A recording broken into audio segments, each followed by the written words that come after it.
Stop. Nah, wait a minute.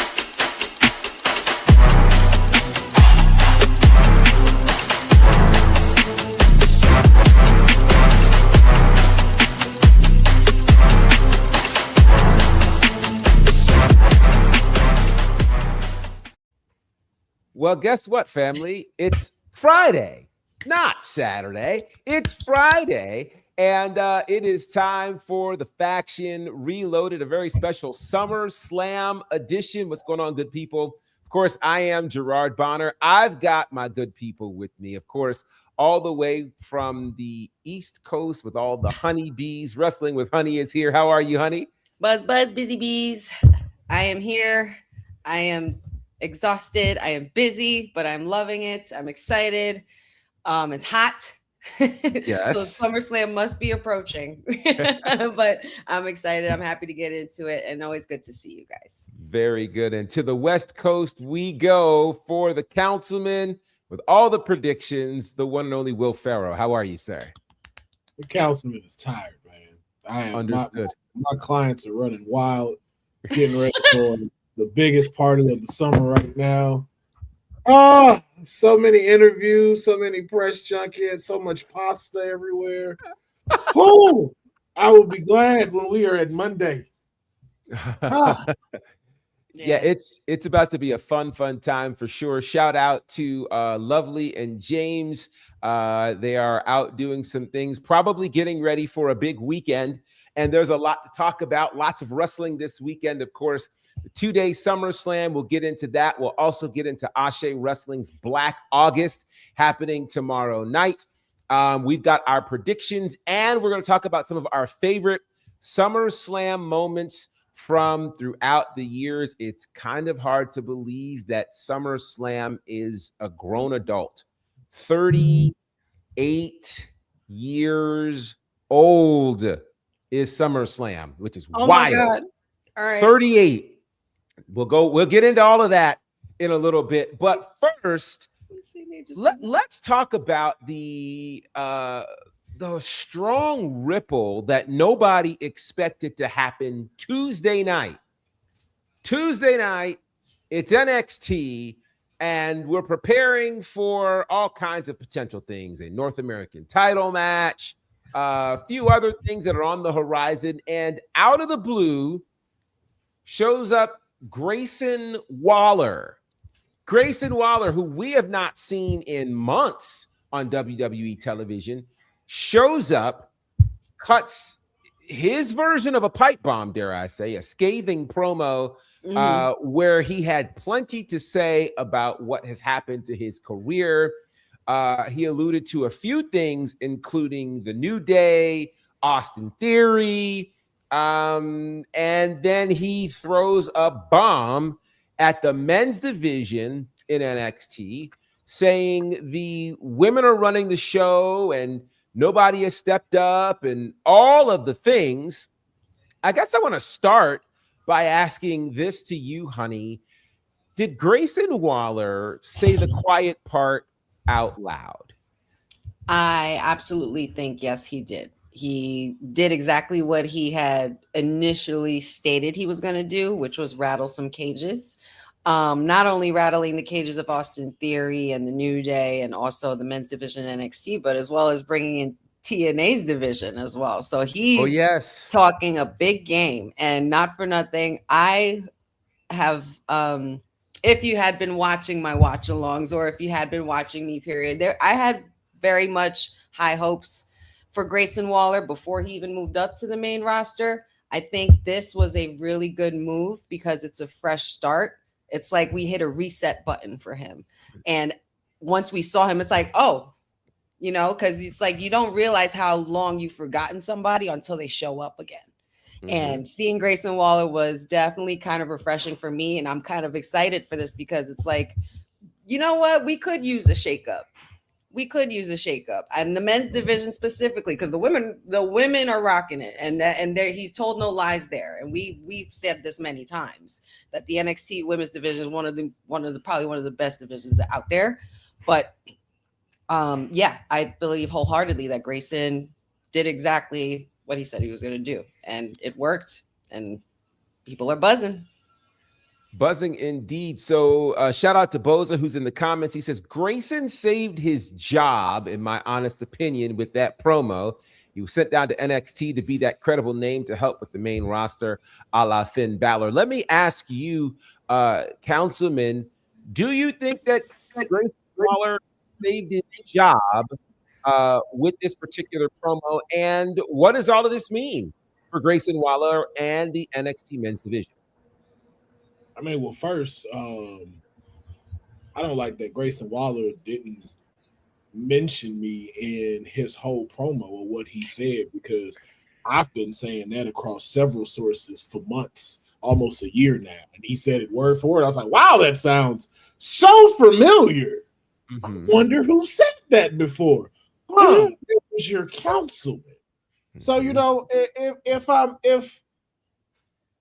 looking at Grayson Waller, like, why would you not look to your councilman for great aspirations to save your job? If it saves it, I'm not convinced like Honey though, because we saw someone else do something like that who got a whole bunch of tweets and praises, and did it go anywhere? No, because LA Knight did the same thing. Guess what they did? They gave that to Seth Rollins to go say the same to Roman Reigns. So does it keep him relevant for the next 2 weeks? Sure. What he does with it is up to him. But if it is at NXT, I think it's something that can work for Grayson Waller, because Grayson Waller did not get his legendary stint in NXT. Like, if I think about it now, I don't have a Grayson Waller highlight except when he fell through that ladder and messed up his elbow. That's it. I don't know no championship reigns. I don't know anything like that. Him being back here with the roster that he has, it feels like, okay, you're back in a class where you can really make a name for yourself. It seems like it's not just the funny Aussie anymore. It's your personality now is starting to match your in-ring capability. And so I hope that that's what we start to see here, maybe even going to TNA and stuff. But I want to see some titles around Grayson Waller. So when he goes back to WWE, he's taken a lot more seriously, and hopefully we can start to see that raise along with what Austin Theory is doing right now. Because even though he's still in the tag team, he seems to be more at the forefront of the vision now. Yeah, you know, it's interesting as you mentioned Grayson Waller. I think this is a moment where we can think that timing is everything, because Grayson Waller's first NXT appearance was in NXT 2.0.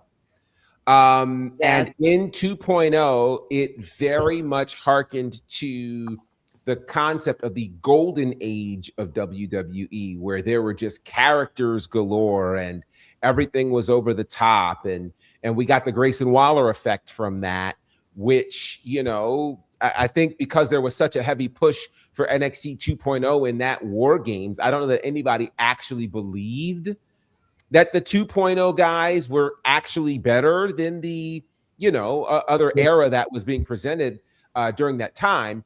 I think now Grayson Waller goes back. Certainly the men's division is different, but it is rebuilding. You've got some veterans like Naraku that's there. Cruz Montana now, you know, former Mike Santana is now there. You know, Mason Rook is now there. You've got a number of names that are being built or that have some degree of pedigree to them that's reshaping what that men's division looks like. So I think adding him to that gives him the opportunity to actually be in an environment that arguably for the first time he can be taken seriously. What he did with New Day, he was not taken seriously. What he did with Austin Theory, he was not taken seriously. I think he has to control that narrative this time around. And I think it requires more than a promo, because talking was never an issue for Grayson Waller.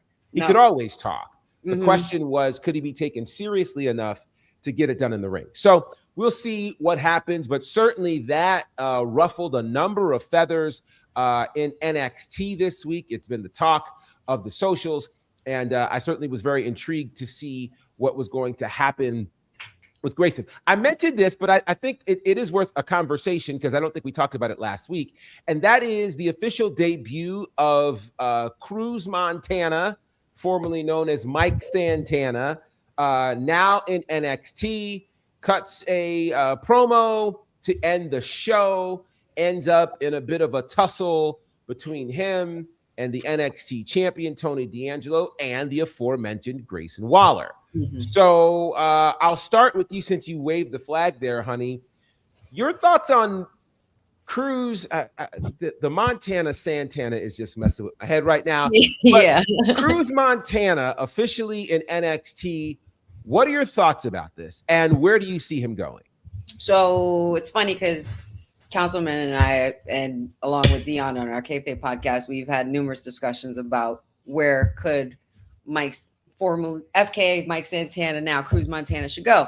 I did say the main roster. I thought that they should have got him all the way up, but I stood corrected, and I'm like, you know what? Maybe this is the smarter move because there are still a lot of fans and faces that don't really. They see the familiarity because they remember him from TNA and seeing him through spurts when they had the whole takeover thing and all of that stuff. But now I think is where we really get to see how he works. We get to see how he moves, how he can execute. He has a lot of seasoning already, and it's not just the Boricua in him, but I think that there's a lot of great potential in keeping him in NXT because with his credibility as a superstar and what his journey's been, he can help others in that locker room as well. So in the midst of that, while also Grayson Waller is shaking things up and rattling cages, I feel like is going to be a momentum shift for the men's division. But I'm happy for Cruz Montana. It's still getting, like you said, taking some time to get used to saying the name because we've been so used to calling him Mike Santana. But we understand why and the meaning behind the name, which was also very interesting as a dedication to his father. So I'm looking forward to this journey for him. Councilman, let me ask you this. We saw the former Evil enter NXT.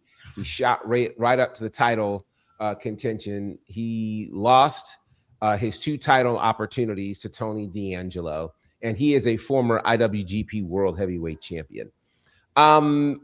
Does Cruz Montana need to win the NXT championship?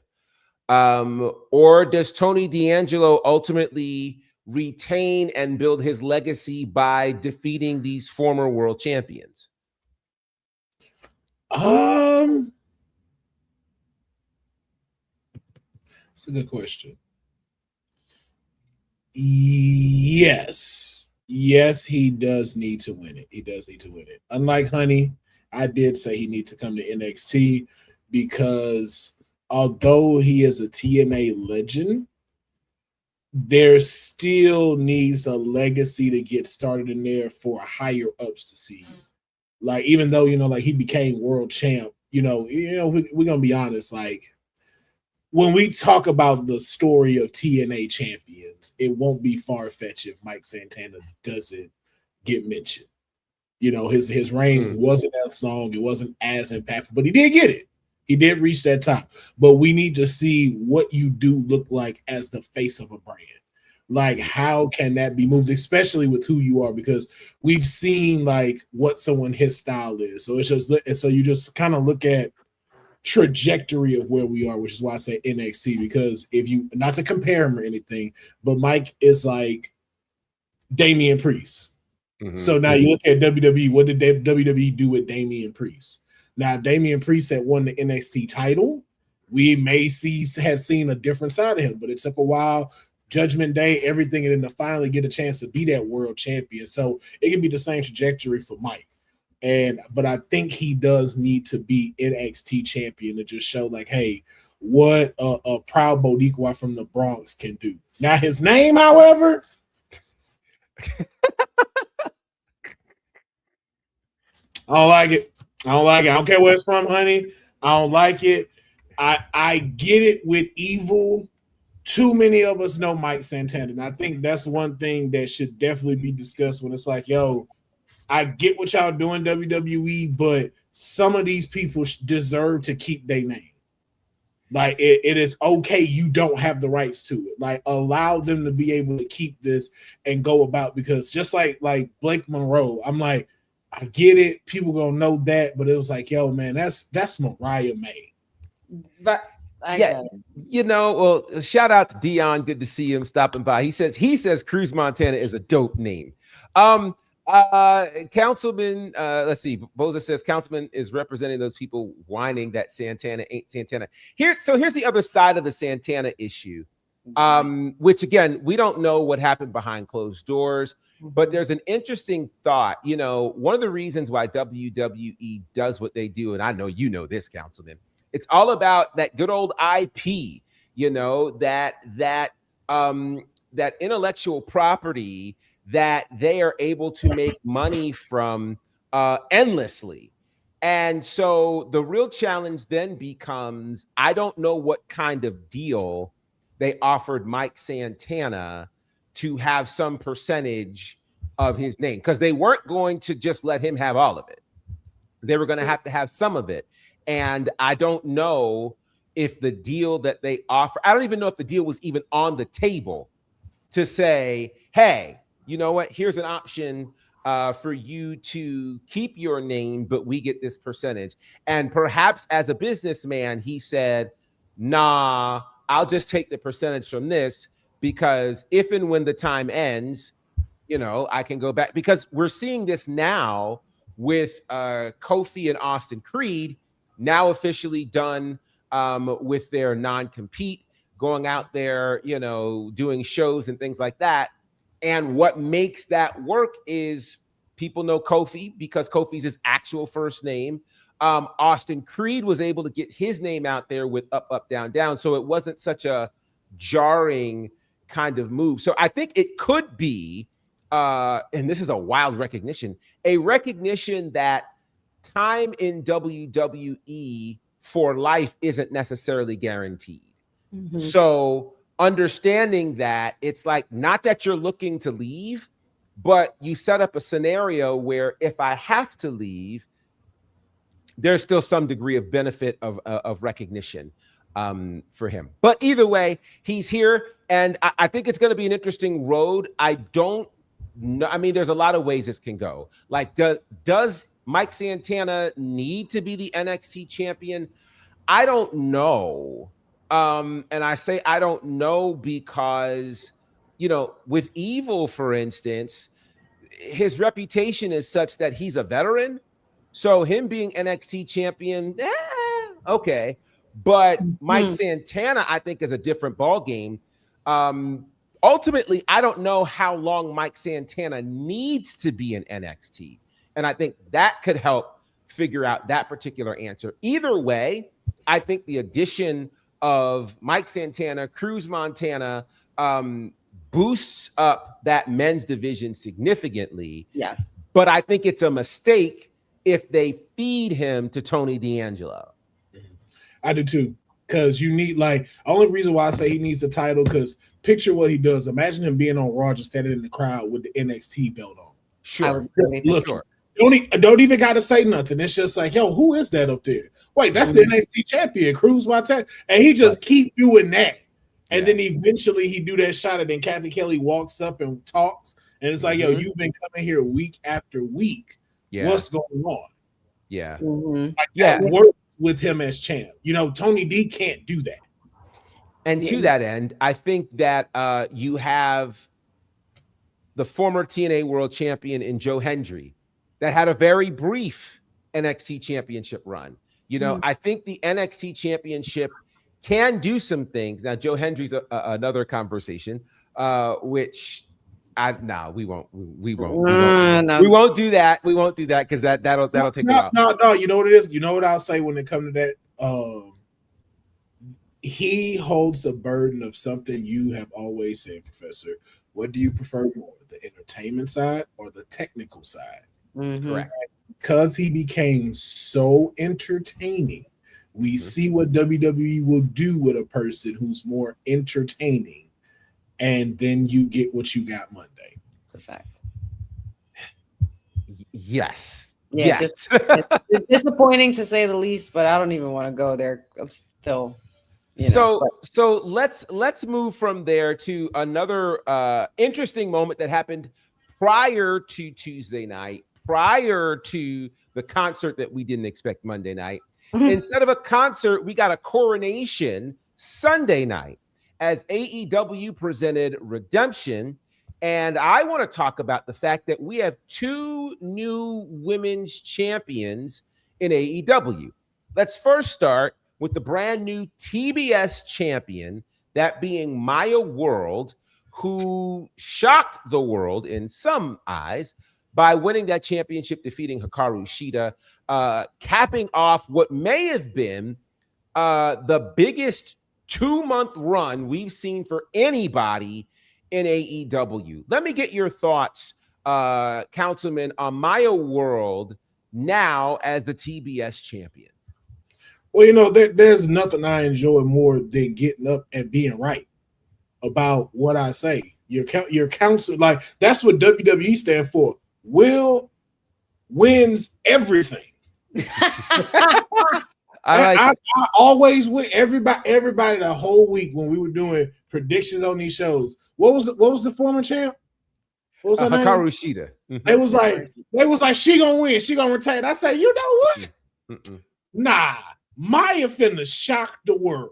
Maya gonna win that championship. Everybody looked at me like I was delusional. They was like, nah, man, she just got there. I was like, you know what? Nah, y'all don't see it, man. I was like, yo, Maya World got something, man. I've been like, when I seen her at ACW, and I was like, that girl, that young lady gonna go places. Then she went, we saw her in Ring of Honor, and I was like, yo, I would not deny it if she'd won that championship, and look where we at. Dreams coming true, man. I love to see it. I love to see a Black woman being successful. I may be wrong with my information, but I also believe she's from Texas. So that she is Dallas, Texas. Okay, so that makes it even more warm to my heart, man. I love seeing someone who has found a passion in something that they want to do, no matter what anyone told them and told them, like, I don't think you should do that. There's no guarantees in that. And then having one of your biggest belief systems no longer being here. And it's like, yo, to sit at the top of a division today, this is what wrestling is about, man. Shout out to Maya. Shout out to Maya World. I've got some Maya World commentary I'll bring in just a second. But on the same night, we also saw Willow Nightingale become the AEW Women's World Champion, defeating Tekla and now punching her ticket to All In London. Talk about what this means, honey, to have these 2 women really be the talk of that pay-per-view and AEW as of right now. I think they both earned the talk. They've both earned the buzz, if I can so put it as a pun.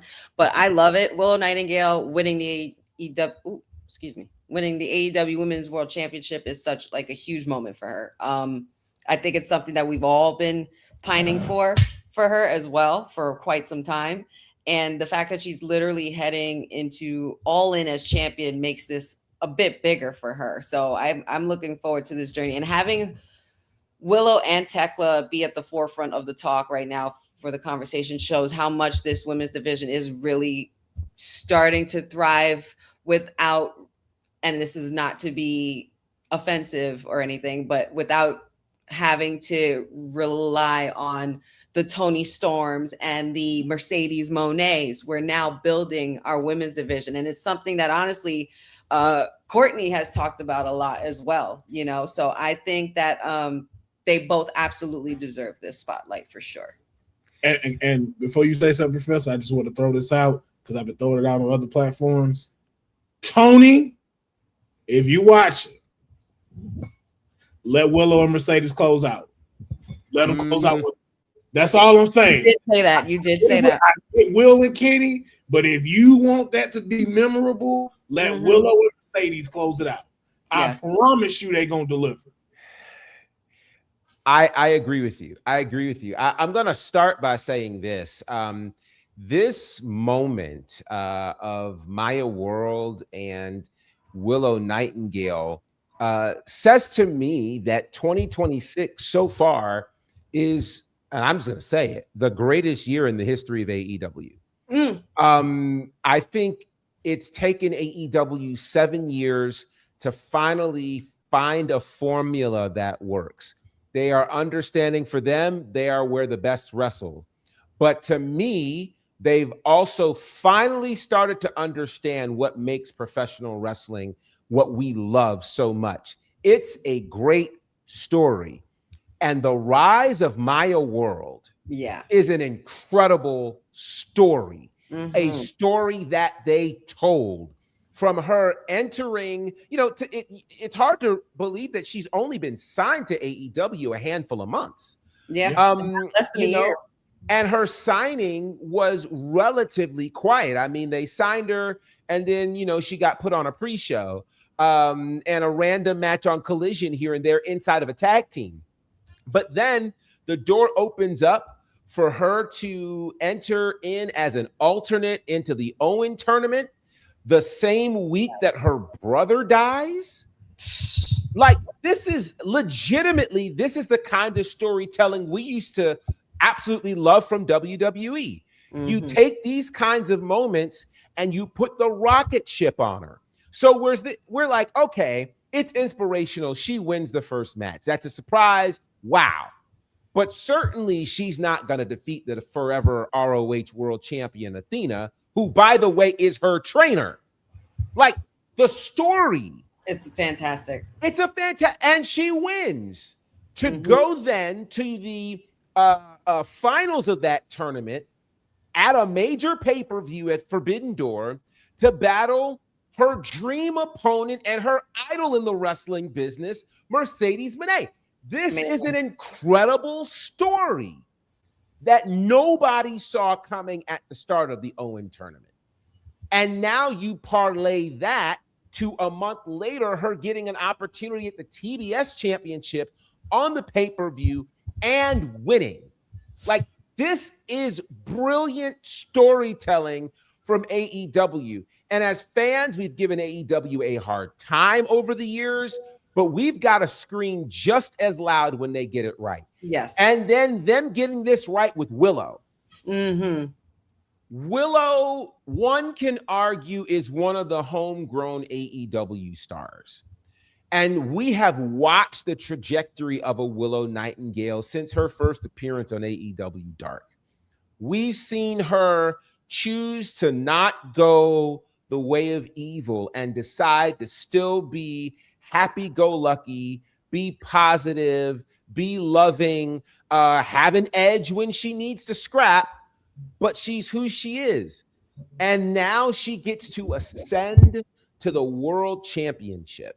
I mean, this is again the kind of storytelling that for a company that doesn't always fancy itself for the kids, this is for the babies. This is for the little girls who are trying to figure out, can I still be positive and win the big one? Right. And she gets to do this. So I want to shout that out. And now we walk into All In, the biggest show of the year, with a long-term story for the women in Mercedes versus Willow for the world championship. And I'll tell you, I do think it would be if ever you're going to pull the trigger, truth be told, that story in AEW is a longer running story than the Kenny Will Ospreay story. Ooh. And I know that's for the men's world title, but at some point they've got to pull the trigger and have a women's match main event, a pay-per-view. I think this is a good opportunity to do it.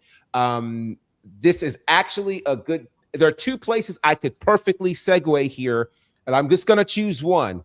I might tell y'all the other later. But when you look at this incredible excellence in terms of the idea of two Black women main eventing the biggest PLE for AEW. Okay. Man, like, yo. One place it's already happened is in a place called Ashe. And Ashe this Saturday will kick off an amazing weekend of pro wrestling in Charlotte as they present Black August, which I'm just going to say right now, if you're a fan of Ashe wrestling, this is going to be the card of the year. Nice. This is going to be the card of the year. You can watch this for free on the YouTube channel for Ashe 24 hours from now, which if you're watching this later, it's not 24 hours. But if you're watching live, it's 24 hours from now, 6 p.m. Eastern. You'll be able to check it out. I mean, when I say this card is stacked, I mean, you've got a tag team title match happening where the new tag team champions, the Ugly Gang, will be taking on the Wild Jamaicans. Now, if you don't know who they are, they're a team formerly known as the Kentish Brothers, former tag team champions in All Caribbean. They spent quite a bit of time in Reality of Wrestling. Now they're making their official debut in Ashe. I'm very, very excited for this. This is going to be a banger. Treehouse Lee versus Saeed Al-Sabah, two guys who are like brothers who parted ways back at the May event. And now they're finally going to go one-on-one, which I think is going to be crazy. I mentioned 3 title matches. I mentioned first that tag title match. Before that, there's another great women's match. This is crazy, actually. Jordan Blade against the Kick Demon Janai Kai. Guys, I know there's supposed to be an underground match on Tuesday, but this here, this is the real underground match. This is the real underground match right here. Okay, like it's gonna be its own thing. And speaking of women's matches, the Ashe Wrestling Women's title is on the line. Charity King, over 200 days as champion, defends against Savannah Evans. Guys, this is going to be a problem. That's the one. Yeah, that's going to be guys. Yeah, anything with Charity. I would feel bad for whoever's after that match. I would like, hey, like we gotta follow that. Yeah, hate to be you guys. Y'all, somebody better fall into the crowd after that match. Suicide dive into the crowd, something. It's gonna be as hard hitting of a match as you can imagine. And then your main event will be the Ashe Wrestling Men's Champion Darius Carter, who's now held that title for 600 plus days, will defend against the World Is Yours Rumble winner Yaya the Gifted One. And you want to talk about long-term storytelling? Almost a year to the day, Darius Carter fought Yaya and lost. Lost via countout, couldn't take the heat, left the match for fear of being pinned. Now the championship is on the line, and it's going to be a very, very special night. So you guys make sure you check it out. It's going to be very special. Again, it starts at 6 p.m. Eastern on the Ashe Wrestling YouTube channel. Forget whether you want to watch SummerSlam or not. You need to watch this show. Set your notifications. Make sure y'all do that. That last match, that title match, if you want anything close to a Cody Roman at WrestleMania, that's it. Like I'm telling you, Darius and Yaya, it's about to be a story told in that main event, man. Yeah, you look at Yaya the Gifted One. If you followed Ashe, I mean, he made the highlight reel night one. There's no way that a 300-pound man should be doing a swanton from the top rope. He does it with the greatest of ease. He has been an incredible, incredible wrestler who has never really gotten a one-on-one shot for that championship. He did it by winning that 30-man Rumble. But Darius Carter is really the picture of the guy you love to hate. I mentioned Darius Carter. I was thinking about his entry into Ashe, where he interrupted the return of Darius Lockhart. We've seen the battle of the two Dariuses. Well, if you remember, there was just Darius Lockhart back at the end of May, had a fight for the Ashe Men's Championship, lost that match because of interference from his best friend, Billy Dixon. They got into it again at the Rumble last month, and now they're going one-on-one at this show, on top of everything else I just told you. In a grudge match. Guys, it's going to be wild. I'm telling you. So do what you need to do. If you can get to Charlotte, please get there, be in the building. Some very special things will go down. I'll be there. Lots of other amazing people will be there. I'd love to see you in person, but if not, make sure you are watching, join the live chat, all the fun things. What a weekend to celebrate Black August. And we'll be talking at that show about what Black August actually means. It's not just a cool name. It's a representation of something very, very significant that happened in the community. And we'll be talking about that as well. So lots to pay attention to for a really important show for the culture of pro wrestling. Yes, sir. Also, just to add in there, with y'all talking about August, man, it would be so dope if they do what I said for All In, because then Mercedes would make history again. She would be the first, not only Black woman, but the first woman to mainline two promotions' biggest PLEs. She did it at WrestleMania with Bianca Belair, and if she could do it at All In with Willow, like, all the hate gotta stop. Yeah. At that point, all the hate gotta stop. Yeah. There's a lot of history. You take them shades off, buddy. You take them shades off. All right, fine. Can I put them back on as long as I grab the purple wig? No, not during Black August. Not during Black August. No. Oh, do that in September. Okay. Yeah, it's gonna be a great time. That's so funny. So yeah, Ashe is going to be a great time. We will take some time a little bit later down the road to dig into predictions for All In. But of course, this weekend is SummerSlam weekend.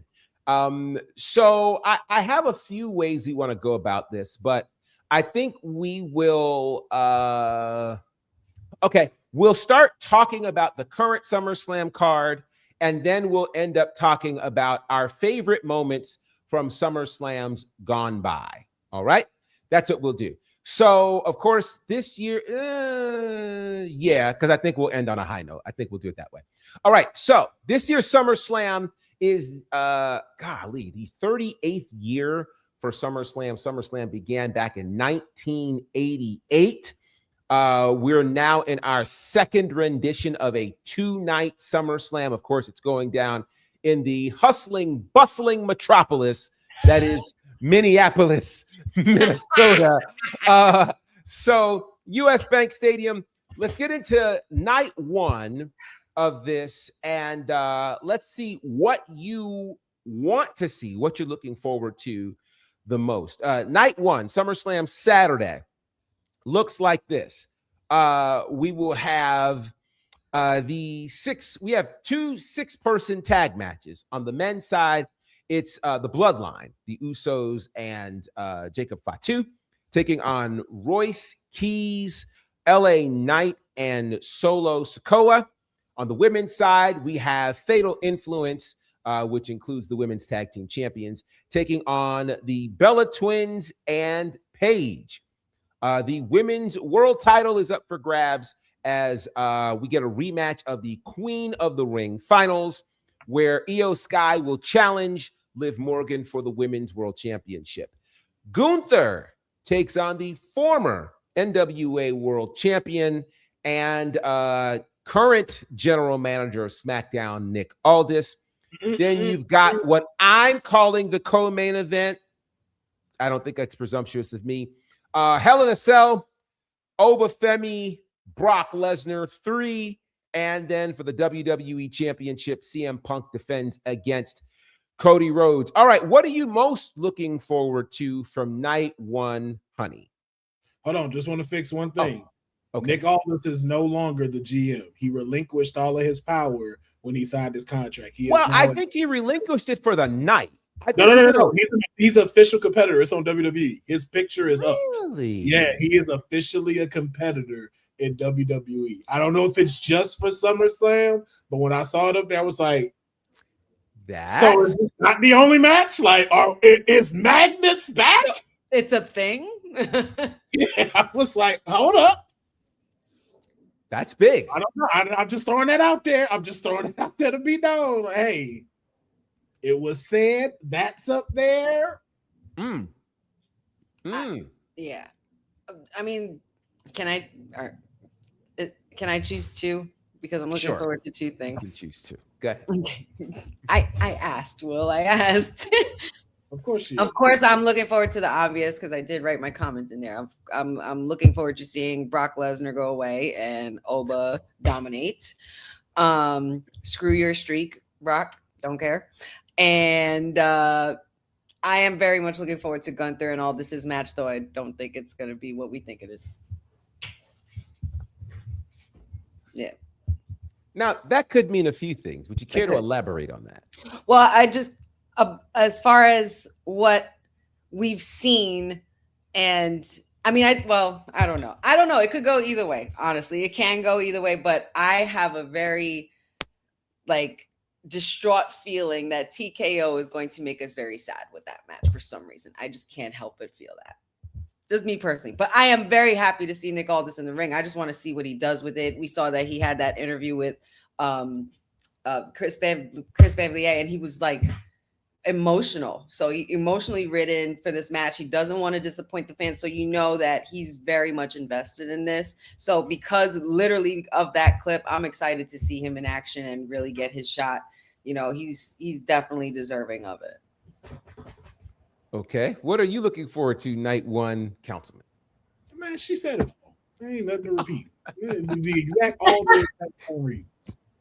Which is why when she said, "Can I do two?" I'm like, "Come on, man. At least sorry. One of these." You know what? I should have. I probably should have done that. Well, I'll say this to that end. Somehow, and I don't think this was intended. I like when it happens organically. Nick Aldis has become the sentimental favorite of this year's SummerSlam. Mm-hmm. I think every year, unplanned, we get a favorite. By far, he is the sentimental favorite for so many reasons. I mean, think about this, watching someone who carried a brand, literally is responsible. And I'm just going to go ahead and say it. He carried one brand and birthed another. He carried the NWA brand into a space of resurgence.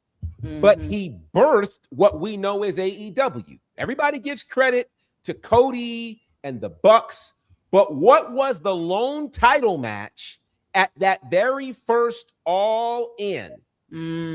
It was Cody Rhodes against Nick Aldis for the NWA World Championship. That was the only title match that night. It had the big fight feel and legitimized what at the time was the largest indie show in history at over 10,000 fans. If you don't have a world title match to be defended there, it doesn't hit the same. No. That was the match that made Cody, in the sense of saying, when I say made Cody, it gave him a world championship for one.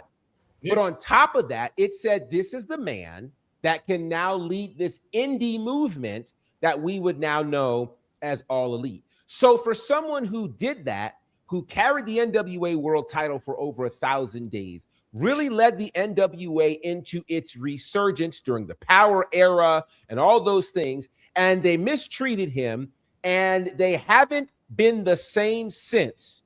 He comes straight out of wrestling to get into a suit and to be the general manager. And he's done it with great pride.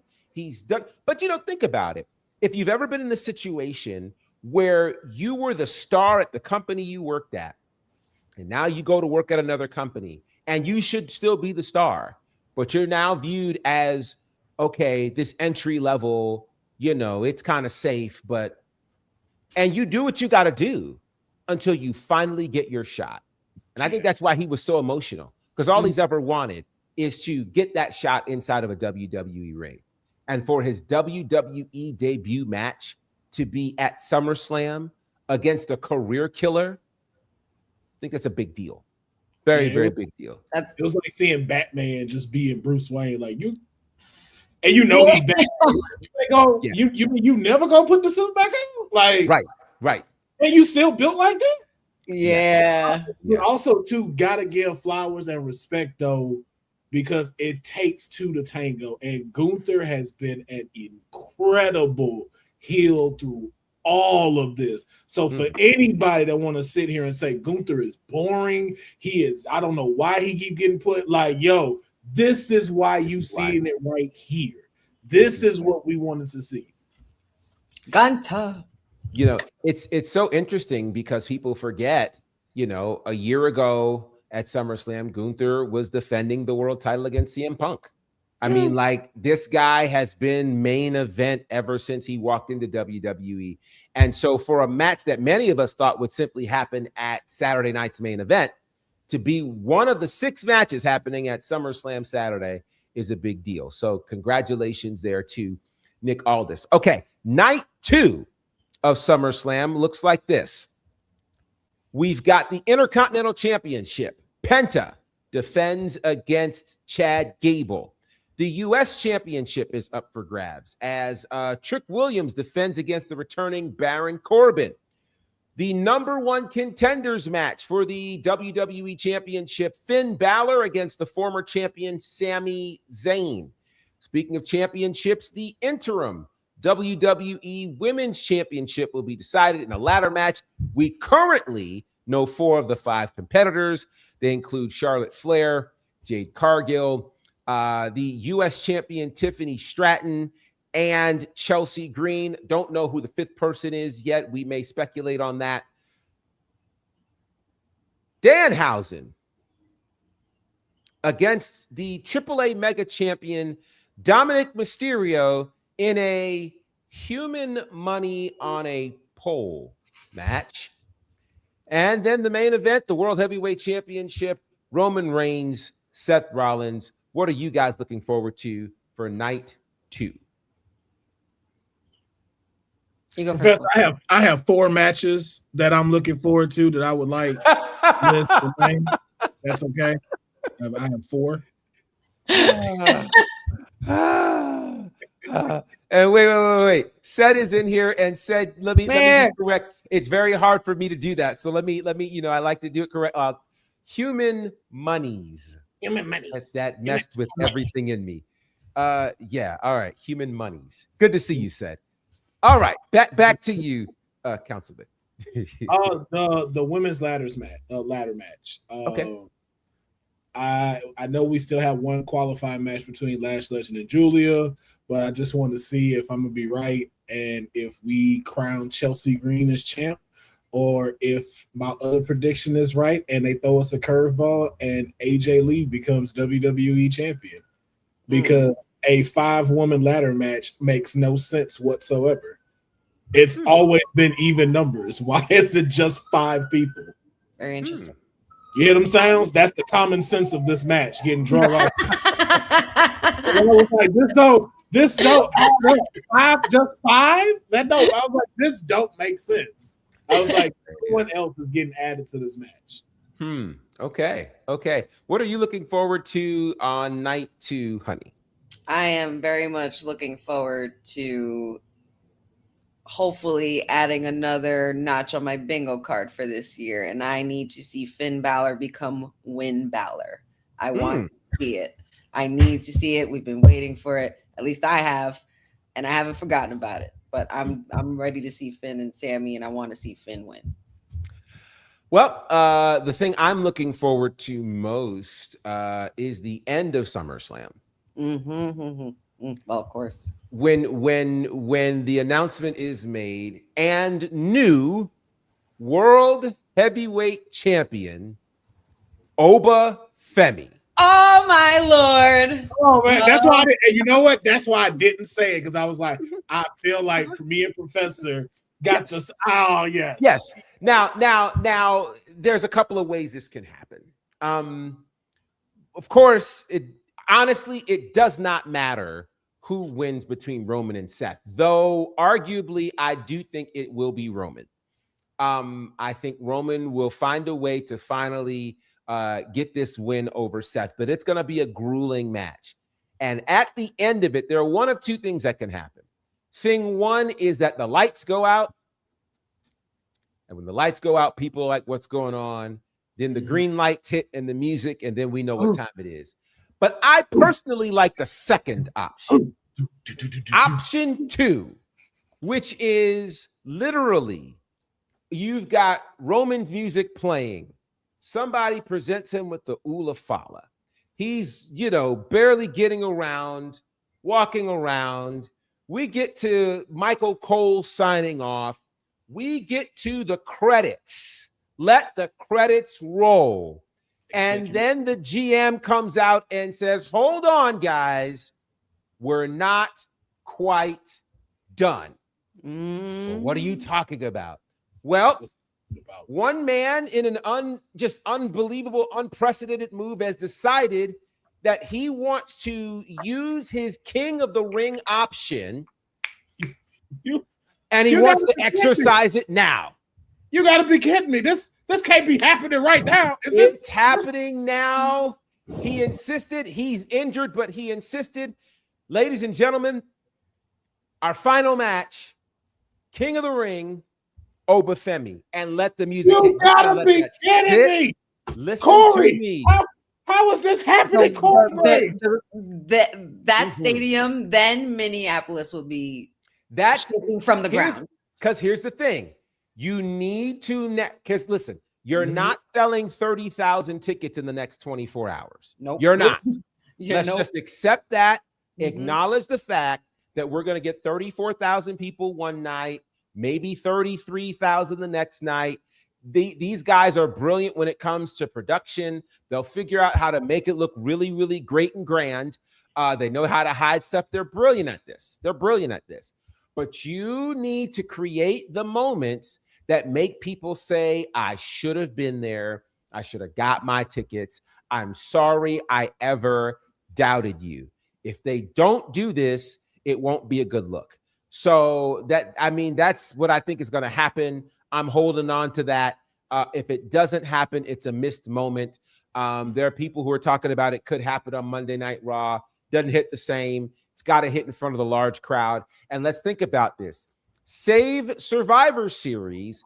It's the last stadium show we're getting in the States, unless, they announce Royal Rumble somewhere at somebody's stadium somewhere, because we're not getting Mania here.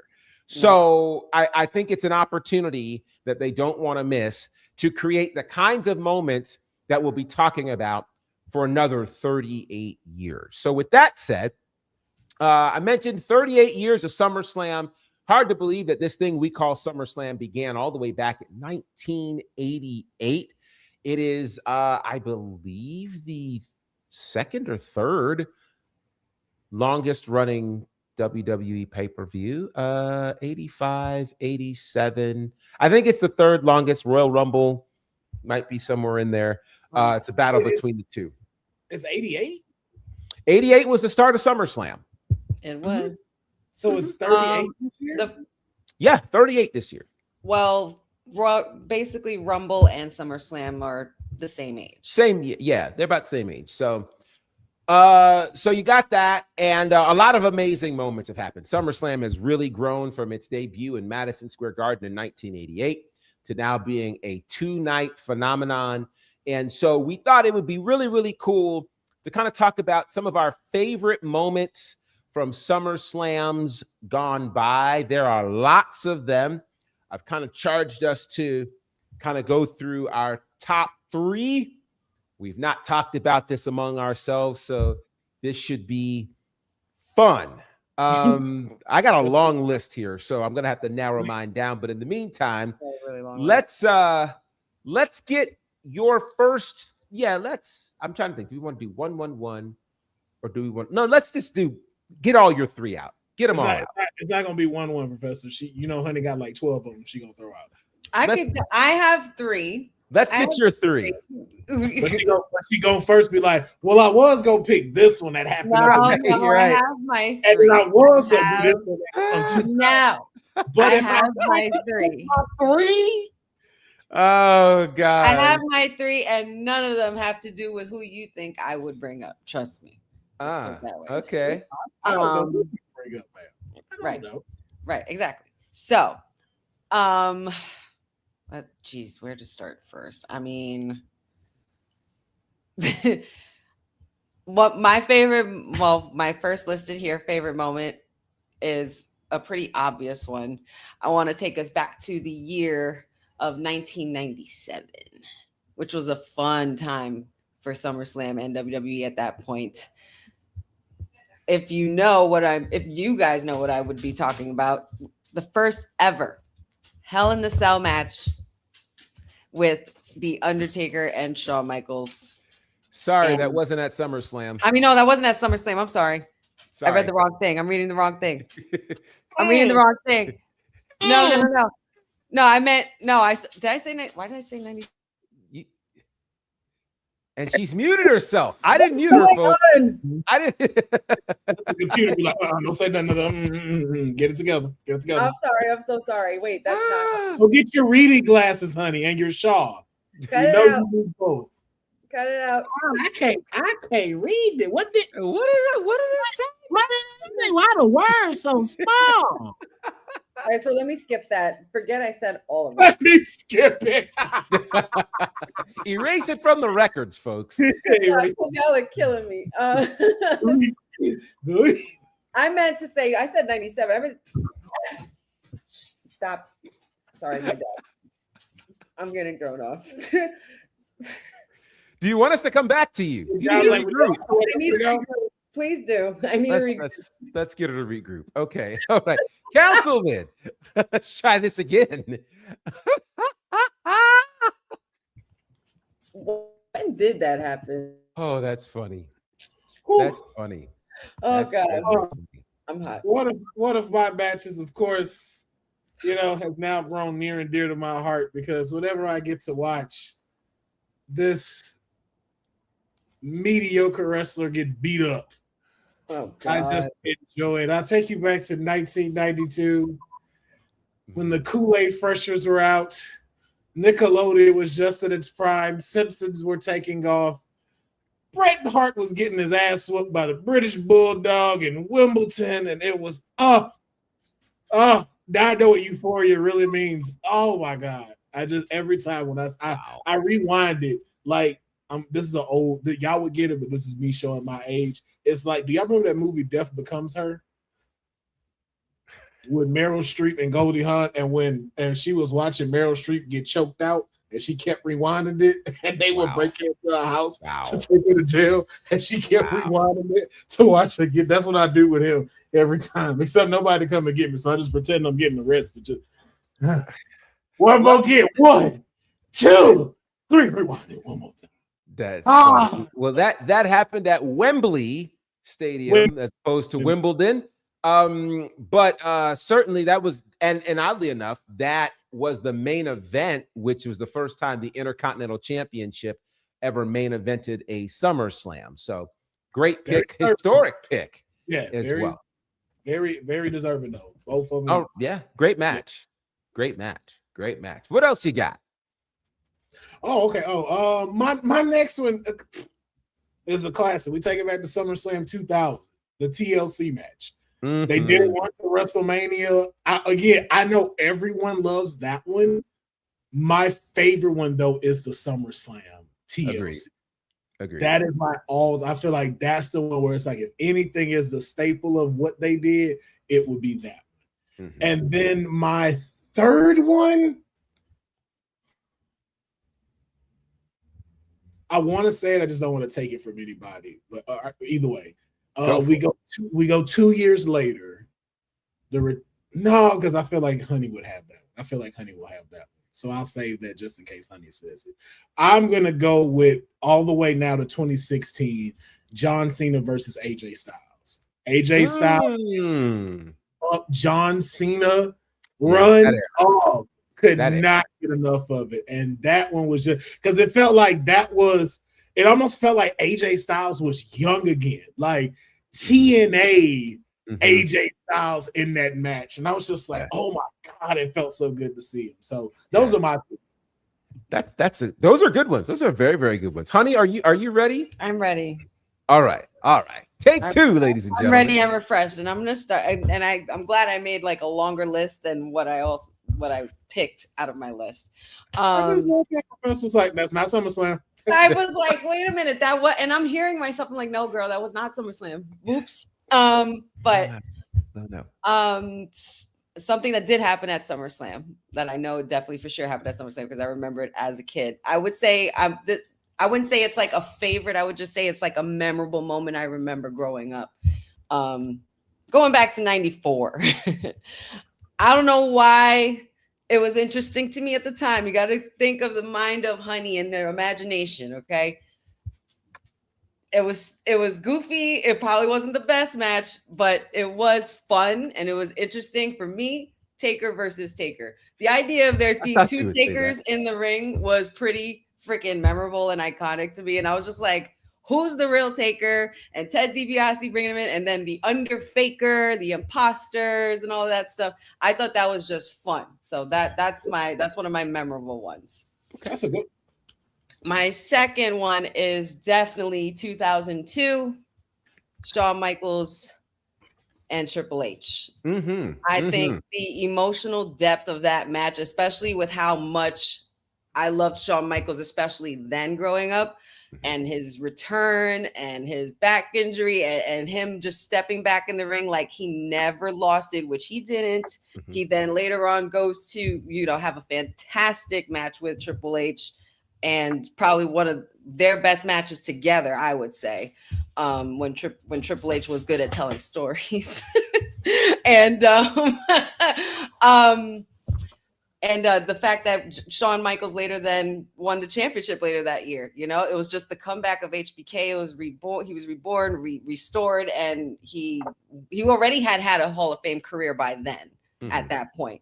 But the comeback just made it even better. So that is definitely on my top there. My third and final, I would have to say, is going to be one that I was at, and it's actually most recent, only because of just being there. And it's really true when they say when you go to wrestling shows, it doesn't matter which, indies, main, whatever it is, because there's so much wrestling around.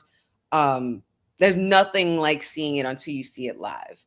And being there for the moments last year that I was at last year, where CM Punk got a title, he's holding on to it, he's crying, he's happy, he puts his hands up in the air, and no later you hear "Burn It Down." I will never forget, and being there, I will never forget how I felt when it happened, seeing CM Punk's face on the screen completely change, the roar of the crowd, and the moment of Seth coming out and anticipating the fact that, oh, you're not just here to let us know you're coming for him, you're here to cash in.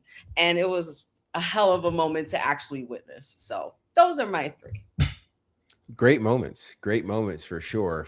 So there are a couple that have lived with me, and I'm going to go back to the very first SummerSlam. Very first SummerSlam. Wow. The Honky Tonk Man is the Intercontinental Champion, the longest reigning Intercontinental Champion of that era. And he was supposed to defend against Brutus the Barber Beefcake. Yes. But Brutus Beefcake had a parasailing accident that literally tore his face apart. Oh my God. So nobody knew who was going to challenge for the Intercontinental Championship. And Honky Tonk Man is just standing in the ring talking about, I'll fight anybody. I'll fight anybody. Old and brash. And then the music hits and the world starts going, wait a minute, what is it? And this frenetic music with this frenetic entrance, it's the Ultimate Warrior who's going crazy. 45 seconds later, he's the Intercontinental Champion. Yeah, man. It was wild. And again, Ultimate Warrior, for all that people may say about his life and times, he that was a magic moment for him that really ultimately led to his star rising, and ultimately about a year and a half, almost 2 years later, becoming the WWE champion. But that was one of my favorite moments. Another one is one that nobody seems to talk about this match. But it literally is like one of my favorite matches of all time of any SummerSlam. It kicked off SummerSlam 2002.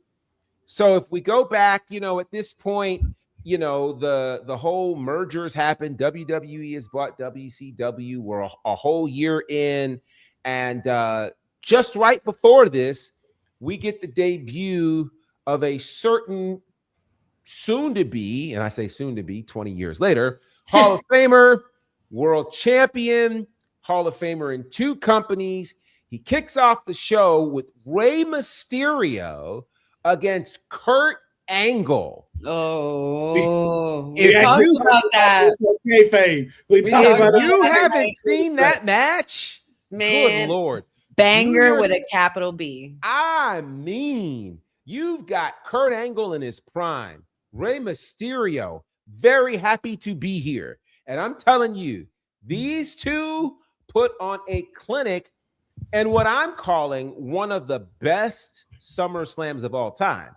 Because that 2002 SummerSlam had that had that Triple H Shawn Michaels match, and it had Brock Lesnar winning the world title from The Rock. The Rock, all in that same SummerSlam. That same it was night. wild. It was a wild, wild time.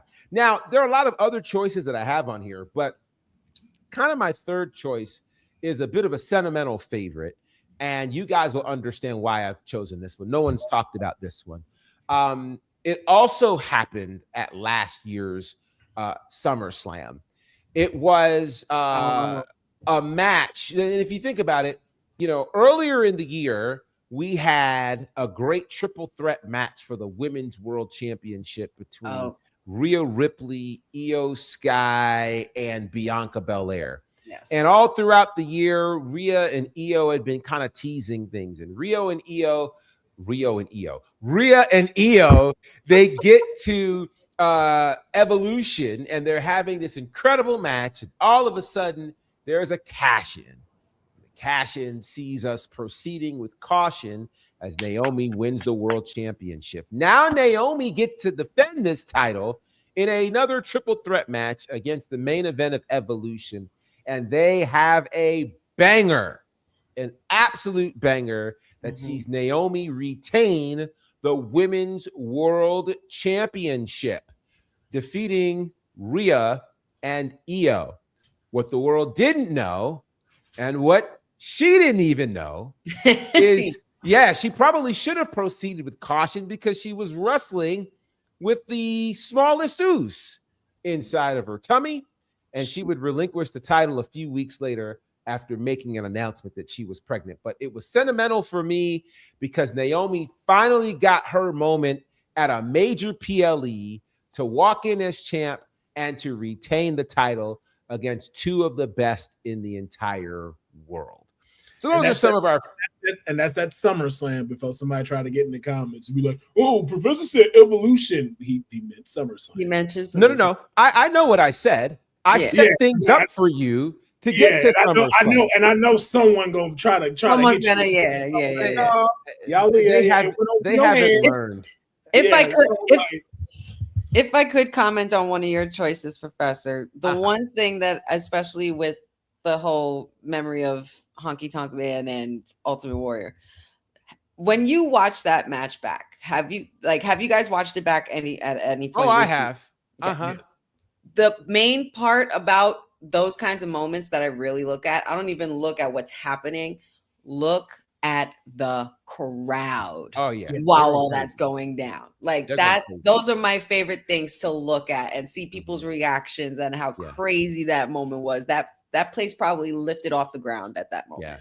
Yeah. But I almost felt bad because at those moments when you saw that, you'd be like, dang, man, I'm kind of upset that like Hogan has the running wild thing because like that is just perfect for Ultimate Warrior. Just hear them go, the Ultimate Warrior is gonna be running wild over everybody. I'm like, dang, man, we missed him to have that. But it was a spectacle when he came out. Like just like the his entrance, everything. It was just like, yo, like he fit the build. It was like, yo, who is this comic book character that just jumped out of the page and came in the ring, did this, and then left? It was just kind of like it was this frenzy of a blur when you just he was like he was like the Tasmanian devil. Yeah. It was an ultimate frenzy. So those are some of our moments. Obviously, we'd love to hear your favorite moments in the chat.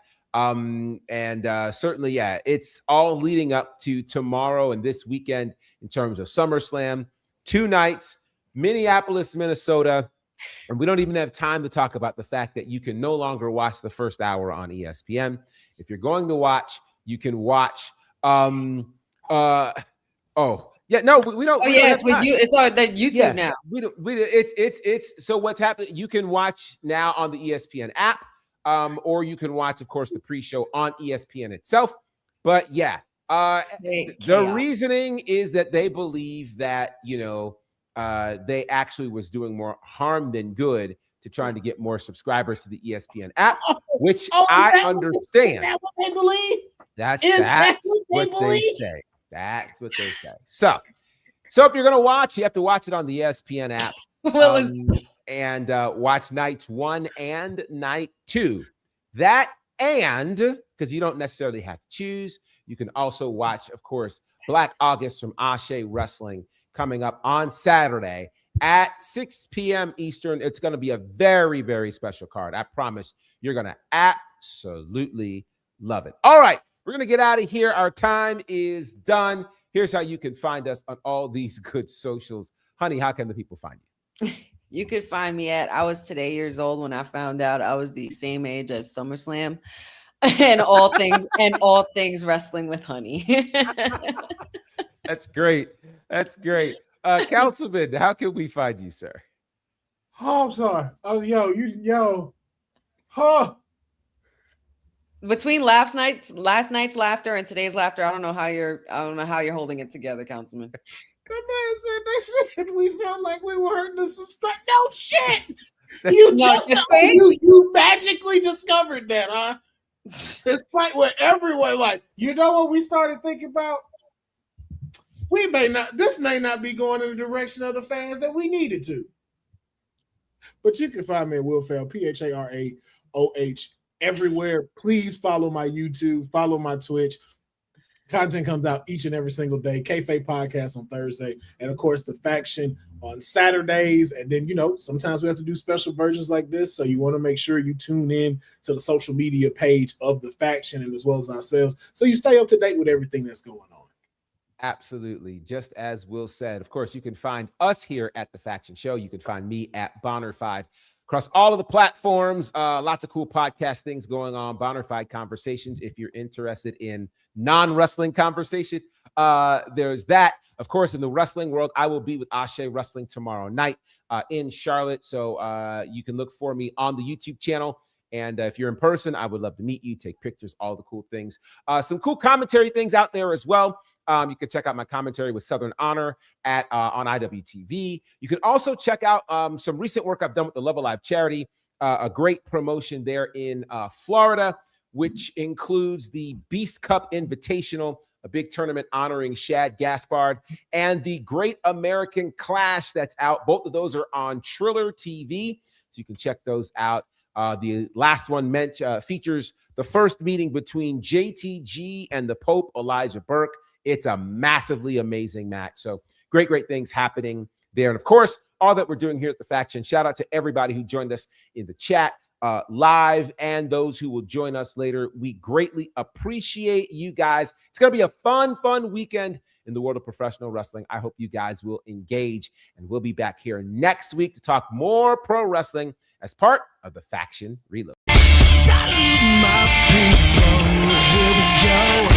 Stop. Nah, wait a minute.